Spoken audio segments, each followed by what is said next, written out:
Hey, what's going on, everyone? Today is day one of 14 days of prayer and fasting, and we're doing a liquid fast. I'm excited about this, but also praying for grace for this one. My name is Pastor Dante. I'm a pastor at Life Spring Chapel, and today I'll be taking you to today's reading.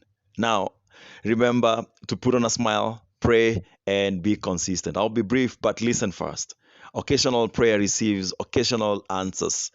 But consistent prayer receives consistent provision. Now let's dig into our today's reading. I'll be reading from the book of Luke, chapter 22. That's where we are, and from verse 54 all the way to 71. This is what the Bible says. Then seizing him, they led him away and took him into the house of the high priest.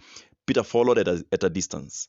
And when some there had kindled a fire in the middle of the courtyard and had sat down together, Peter sat down with them. A servant girl saw him seated there in the firelight. She looked closely at him and said, "This man was with him." But he denied it. "Woman, I don't know him," he said. A little later, someone else saw him and said, "You also, you're one of them." "Man, I'm not," Peter replied. About an hour later, another asserted, "Certainly this fellow was with him, Bana, for he is a Galilean." Peter replied, "Man, I don't know what you're talking about, Bana." Just as he was speaking, the rooster crowed. The Lord returned and looked straight at Peter. Then Peter remembered the word of the Lord had spoken to him. "Before the rooster crows today, you will disown me 3 times." And he went outside and wept bitterly. The men who were guarding Jesus began mocking and beating him. They blindfolded him and demanded, "Prophesy, who hit you?"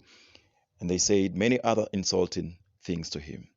At daybreak, the council of the elders of the people, both the chief priests and the teachers of the law, met together, and Jesus was led before them. "If you are the Messiah," they said, "tell us." Jesus answered, "If I tell you, you will not believe me. And if I ask you, and if I asked you, you would not answer. But from now on, the Son of Man will be seated at the right hand of the mighty God." They all asked, "Are you the Son of God?" He replied, "You say that I am." Then they said, "Why do we need any more testimony? We have heard it from his own lips." And that's the word of the Lord. Remember to put on a smile, pray, and be consistent. But what is it that you're hearing from that devotion today? And what are you going to do about it?